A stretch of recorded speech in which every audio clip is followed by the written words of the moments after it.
김명수 기자, 뉴시스에 따르면 방역당국이 임상 3상에서 코로나19 예방 효과를 90% 확인했다는 미국 제약회사 화이자 백신과 관련해 12월 중 미국 식품의약국 FDA 승인을 받을 수 있을 것으로 전망했다. 그러면서 일부 국가의 경우 올해 안에 화이자 백신 접종을 시작할 수 있을 것으로 내다봤다.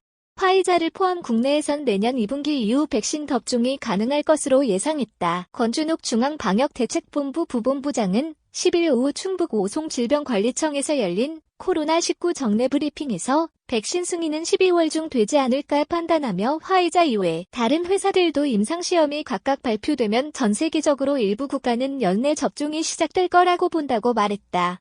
12월을 언급한 이유는 통상 접종이 완전히 끝난 후 최소 2개월까지 백신 부작용 등 안정성과 효과를 살피기 때문이다.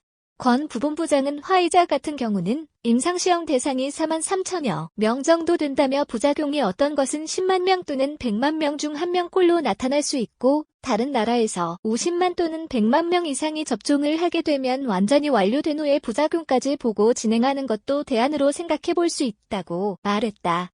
그는 백신 안전성이 최우선이라며 백신 확보를 위한 선구매는 정상적으로 최선을 다해 하더라도 실제 국민들에게 이뤄진 접종은 앞서가는 나라에서 50만에서 100만 건 이상 접종 후 추가적으로 생각하지 못했던 이상 반응이라든지 실제 현장에서의 접종상 어려움과 문제점을 확인해 천천히 가는 것이 훨씬 더 중요하다고 강조했다. 권 부본부장은 9개월 만에 임상 3상을 통해서 현재까지 상당히 좋은 결과가 나온 것은 사례를 또 찾기 어려울 정도로 매우 좋은 상황임에는 틀림이 없다면서도 앞으로 추가적인 결과를 확인하고 이외의 다른 곳에서도 백신과 관련된 임상시험 결과가 발표되면 종합적으로 판단을 진행하겠다고 밝혔다. 구체적인 국내 접종 시기에 대해서는 국제기구를 통해 확보하고 또 앞서 나가는 나라에서의 부작용을 찬찬히 보고 국내 전문가들과 함께 접종 전략을 치밀하게 다시 수정, 보완하면서 콜드체인과 여러 시스템을 완비한다면 내년 2월 4일분기 이후 시점에 확보되면 어느 정도 진행하는 것을 일단 목표로 실무적으로 준비를 해야 되지 않을까 판단한다고 말했다.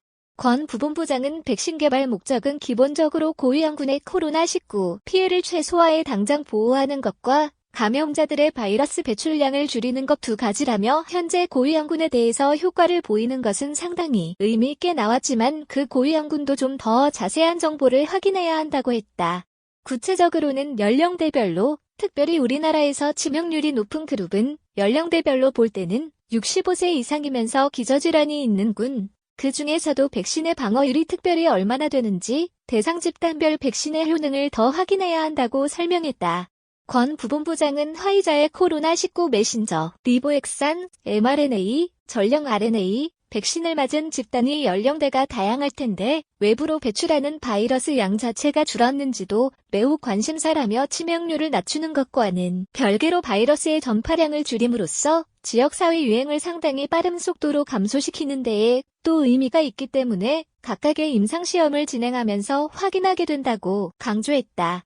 미국 화이자와 독일 바이오엔테크는 지난 9일 현지 시간 자사 코로나19 백신 개발품이 감염 예방에 90% 효과가 있을 것이라고 발표했다. 3상 임상시험에 참가자 중 코로나19에 감염된 환자 94명을 분석한 결과 90%가 가짜약을 접종한 사람들이었다는 이유에서다. 아직 연구가 완료되기 전이지만 백신 후보군을 접종받은 후 감염된 사람은 10% 미만이라고 밝혔다. 화이자와 바이오엔테크 제품은 세계 여러 곳에서 개발 단계인 백신 중 마지막 실험 단계에 있는 10개 중 하나다. 미국 FDA는 백신 허가 기준으로 최소한 50% 이상의 예방 효과가 있어야 한다고 밝혀왔다. 정부는 지난 4일 기준 세계보건기구 WHO와 감염병력신연합 세피, 세계백신면역연합 개비 등을 중심으로 구성된 코백스 퍼실리티에 1,500억 원을 선입금한 상태다. 다른 한편으로 국내에 들어오는 물량을 확보하기 위해 개별 협상도 진행 중이다.